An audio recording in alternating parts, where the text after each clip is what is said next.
Anyone who's seen a wildlife documentary or spent time in the bush would agree that life seems to come from dust and sooner or later return to it. In Botswana's Okavango, however, the common element from start to finish seems to be water, water and more glorious water. Our invitation to join Sure Travel on this African epic led us to a country officially listed as landlocked, but boasting a magnificent river delta. The Okavango is known for its teeming wildlife and complex waterways, but the best way to experience it is from the fish eagle's perspective, in the air. While 70% of this land that Tswana call home is covered by the Kalahari Desert, one look will tell you that a sizable portion of what remains is made up of the biggest inland river delta on the planet. Diamond exports may have given the nation an enviable growth rate, but this ecosystem remains its greatest gem, drawing the world to Botswana and most recently to Kudum Okavango Delta Camp. That's where I'm staying. The lodge is called Kudum. It means Channel of the Water. One of a pair of camps in this 50,000-hectare private concession, Kudum offers a level of comfort quite extraordinary for its remoteness, and does so with the aim of leaving the lightest possible footprint in its wake.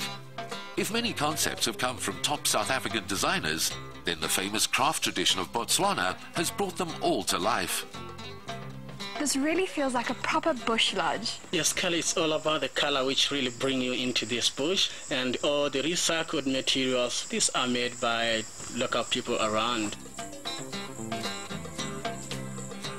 In between the handsome chocolate and ebony colouring lie countless little quirky discoveries in recycled rubber, enamel and metal.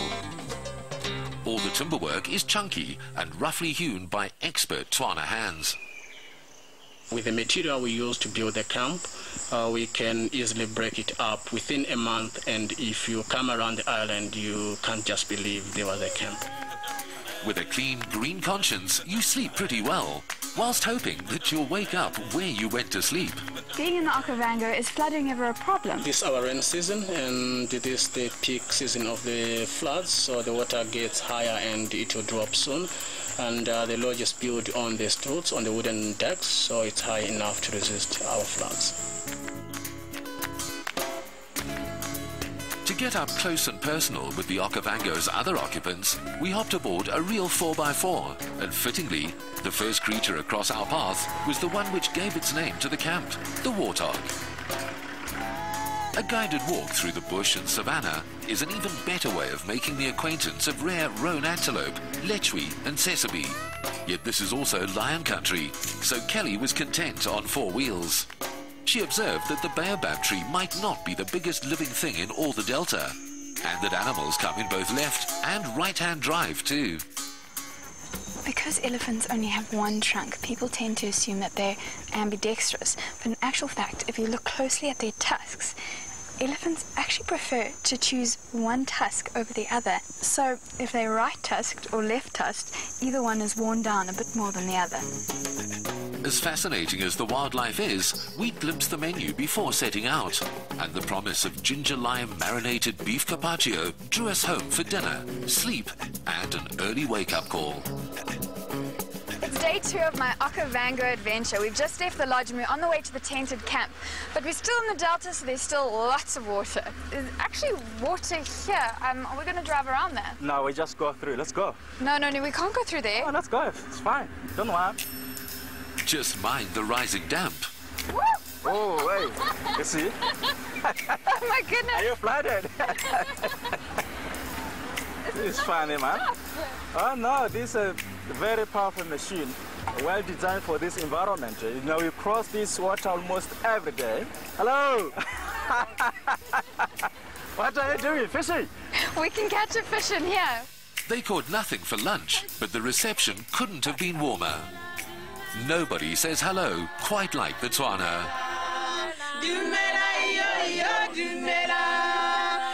We were at Karana Tented Camp, sister to Kudum, and as regards hospitality, this sister is equal to her sibling in every respect.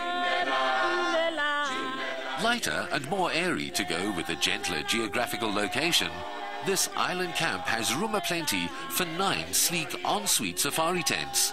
cool and light, with a delicate colour scheme of khaki and, yes, pink. I can't say I've ever stayed on an island that's in the middle of the bush. Well, Kelly, that's exactly what we're trying to capture here, the essence of the Delta and our island here at Karana. I know it's a really fun experience to come with a car like you did. It also is a lot more fun when you come with the boat when our water levels are much higher. There's quite a bit of pink here. I've never seen that in a camp before. We derived our inspiration from the flower of the Okavango Delta, the water lily. And it's so unique to Karana, so that's exactly what we encompassed and put everything around here is pink and green and white. The design is organic, in a combination of canvas and bleached timber. Each tented silo with a private plunge pool, and always those mesmerizing delta views.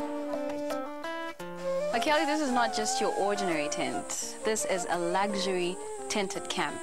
We are trying to give you a feel of class, luxury, contemporary culture, at the same time still trying to maintain the African original experience. Africa on tap, as one guest observed. And Kelly was soon to understand exactly what he meant. One of the great things about staying in the Delta is that there is water everywhere, and you can literally walk from your lodge onto the jetty and take a ride in a traditional Mokoro boat. Rums Lenkamile is captain, navigator and head ranger all in one. How was this specific channel created? These were naturally made by the hippopotamus. You can just imagine a 2 tons, animal as it moves through all these reeds. So we're on a hippo highway. While she had decidedly mixed feelings about seeing hippo, Kelly did spot a delta frog that might make a handsome prince. Oh! Look how cute he is. Oh. These pint-sized pole vaulters get around the Okavango much like the people do. Rams, you make poling look so easy. Do you think you could teach me? Oh yes, I can teach you. What skill is involved? So firstly, you have to get your balance right, and also to learn how to place your stick so as to go forward or to go backwards or to go 10 right or 10 left. How long does it take to learn? About a month or even more. And people here grew up on the Mokoro, so they start learning from an early age. Watching novices try their luck is a favorite form of entertainment here, though the fish eagles didn't think much of it. I'm getting used to this balance.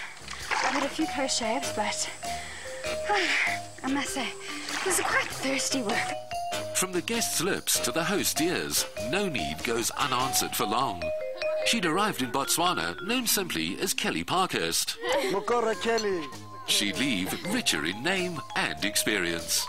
From the flight of the fish eagle, the hippo highway and Mokoro Kelly, one thing is for sure is that this watery landscape is everything people say it is, and more. Sure Travel puts you in the picture this week. Make memories that last a lifetime with holiday packages from Sure Travel. Details on the website and in Top Billing magazine.